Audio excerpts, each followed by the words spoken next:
my session, 5 Ways Our Team Uses ClickUp for Scalable Collaboration and Measurable Growth. I'm Juli Durante, the VP of Operations at Impulse Creative. I call myself an ops-minded former marketer. And really, I like to fix things, solve problems. It means I wear a lot of hats. I'm also a dog mom and a Jersey girl.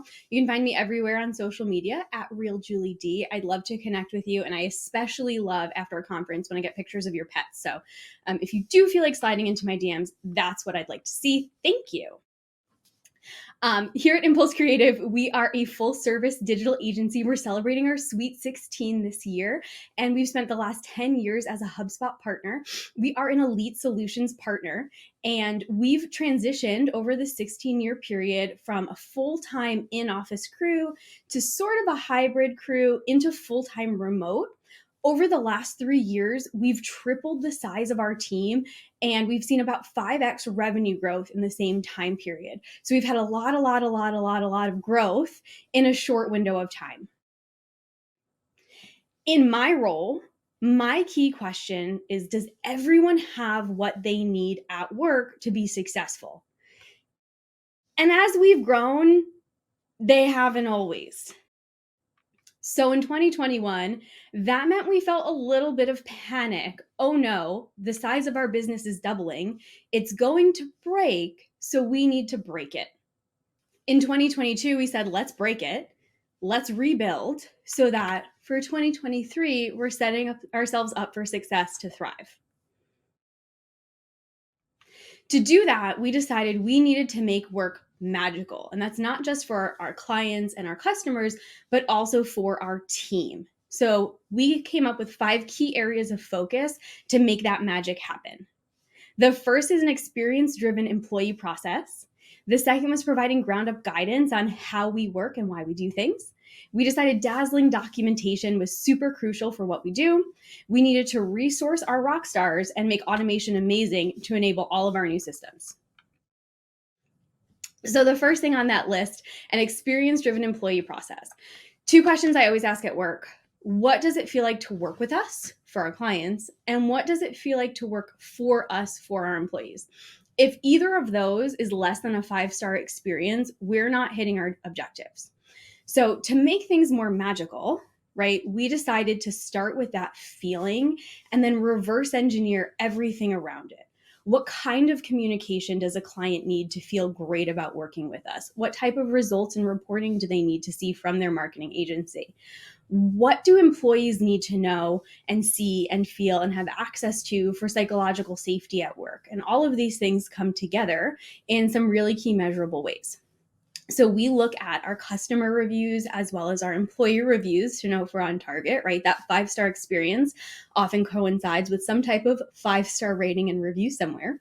We look at our customer churn or repurchase or expansion rates with our products and services, as well as our overall employee retention as a company and on different teams. And then, of course, the key measurables, cross-sells and upsells, right? So this is the foundation that every innovation, every ClickUp connection, every bit and bob in the experience connects to. The second piece of our puzzle was this idea of ground up guidance, right? How do we make sure that we're not in a situation talking about, oh, well, the old way was this and the new way was that. And 2 years ago, we used this system and 3 years ago, we used that. And now we're here and it's just the way we work. Right? I really believe that this old versus new dichotomy is as toxic as an us versus them in the workplace. We can't make magic if we're not all on the same page. So what we did was we said, okay, as we're rolling out new systems, new processes, new procedures, we're retraining everyone around the same way of thinking. We're asking everyone for feedback at the same points, and we're creating the same foundation. So we've supported our overarching processes with more drill down procedures in terms of what the expectations are for completing work. And then we've also taken on retraining and given the team opportunities to make mistakes, provide feedback, add innovation, and having both one-on-one and group sessions where they can get this training and onboarding, right? I can teach a group of project managers how to use a new website system for setting up their website projects, but until we get one-on-one and set one up together, they might not know all the questions that they have. When it came time to measure this, right, we're looking at stronger process adherence, which sounds hard to measure, but if you go through sort of that 5 whys exercise, it becomes more clear. An example of how we look at this is, what does our time tracking percentage look like, right? We're an agency, we track our hours. If we move from 75% of employee time track to 85% or more of employee time track, I'm collecting a lot more data on the operation side, and I can make smarter decisions. So that's key. We're also looking at things like rounds of revisions we receive from clients. We're looking at our volume of tasks with a QC or QA label.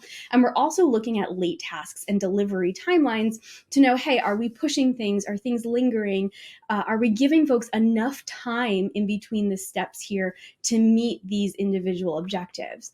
And then from a project management and project enablement perspective, these are the same things our project management function, which is a few different roles, look at to say, oh yeah, this is going well. Or when I set up tasks like this, we're getting stuck here. It says we need 3 days, but maybe we need 5, right? Opening that feedback loop through guidance.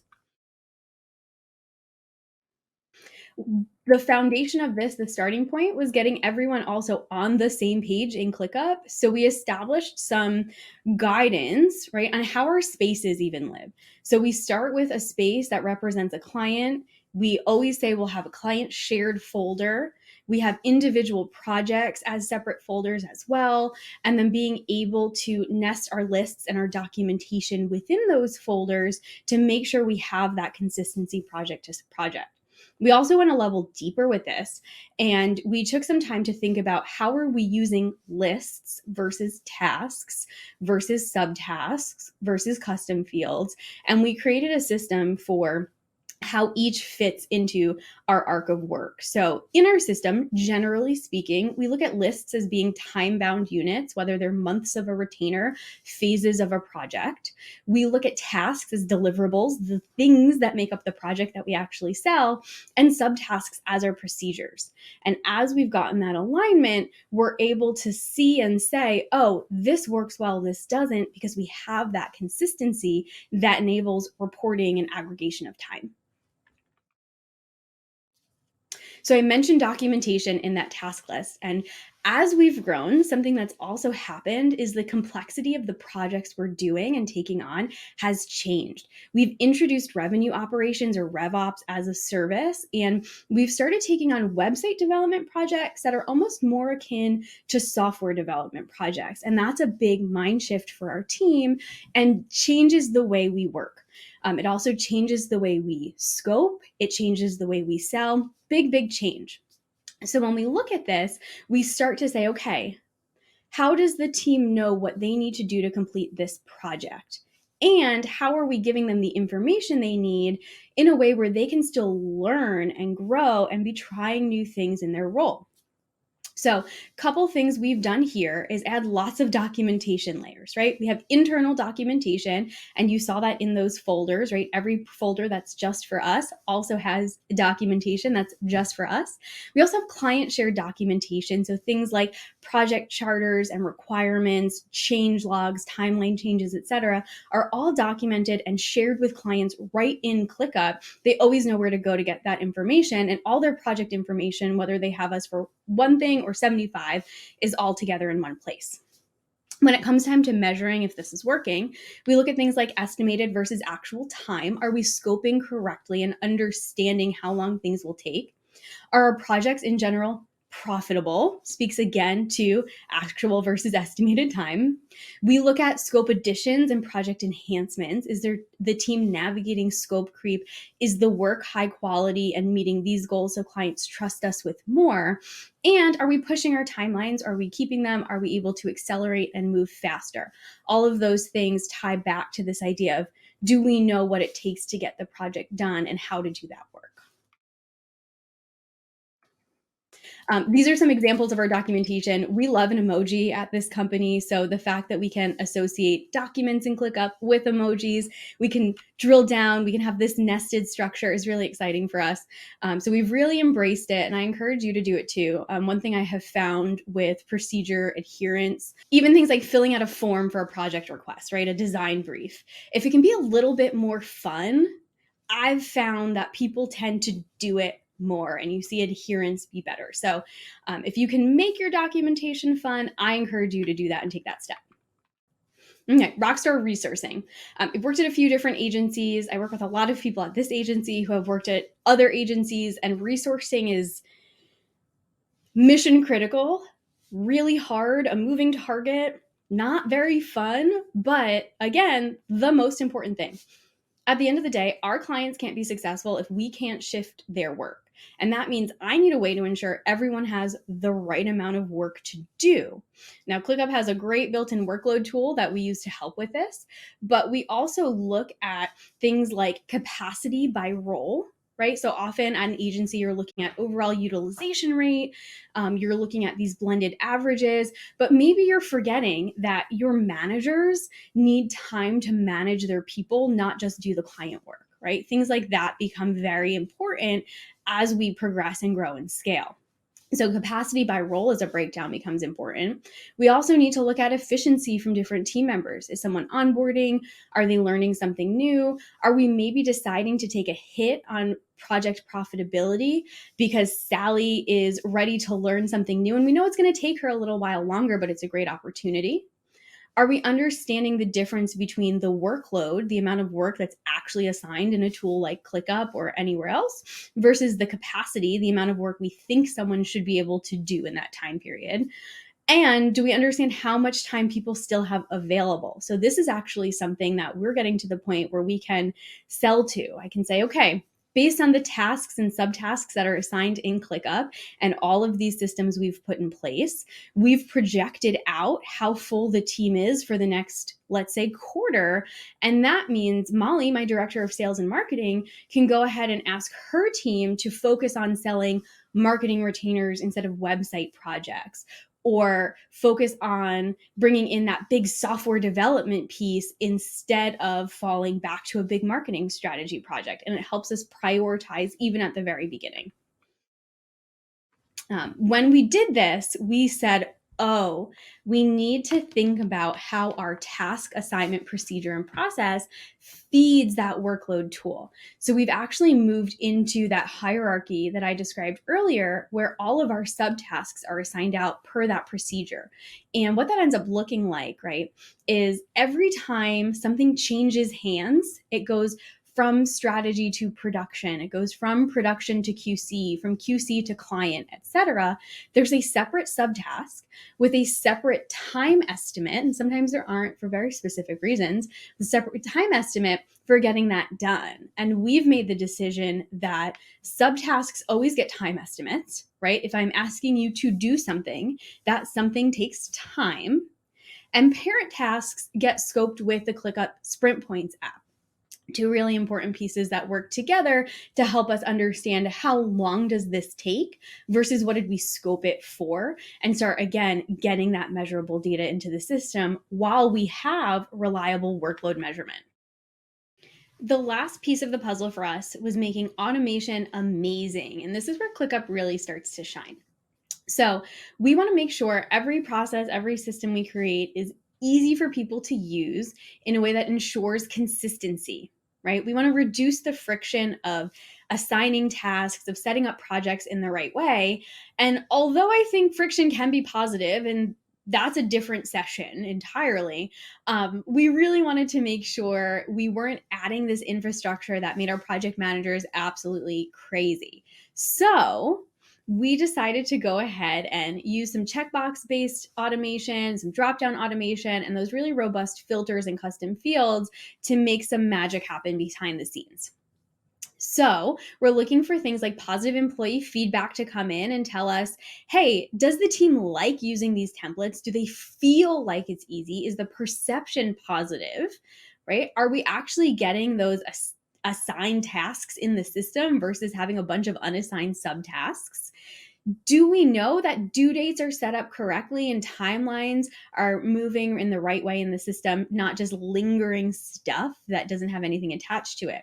And automation unlocked a lot of that for us. So I have a couple to share. The example here is how we have ClickBot work harder for us. You'll see ClickBot does a lot of work here. There are subtasks being added. There are different pieces of the puzzle moving around. We have sprint points. We have scopes. I love that little bot. That little robot icon is my favorite.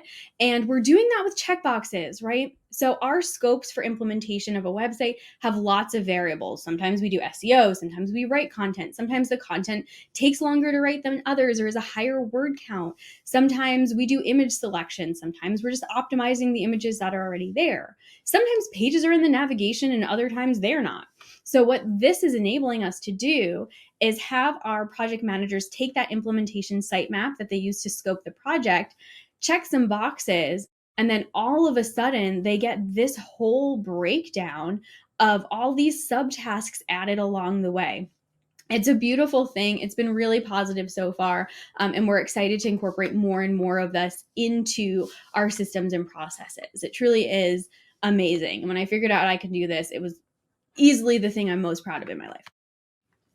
So what's next? That's the big question. I'm a big fan of The West Wing. So I hope you get the quote and the reference. If you haven't watched The West Wing, I think you should. We're doubling down on our investment in HubSpot and ClickUp. We know we have the native HubSpot ClickUp integration, which helps us understand projects when deals are closed won, deploy things automatically, share scoping tasks and requests between systems. But we're also working on a custom HubSpot integration with ClickUp that will better assist in our KPI measurement and marry the budgeting with actual usage and create really interactive, cool client dashboards that combine this information.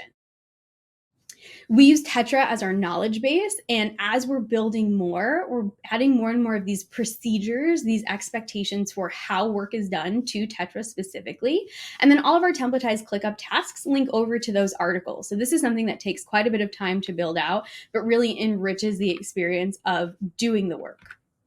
And then finally, we're really working on client experience enhancements, which are client and project-wide dashboards that help us show clients what's going on. The ClickUp template for social media calendars is one we implemented last year that has been tremendously helpful and has really wowed some clients. We used to use a Google Sheet for our social media calendar, and that is a beautiful thing. So that's the ClickUp experience today. I would love to continue the conversation on social media. Again, you can reach me at RealJuliD.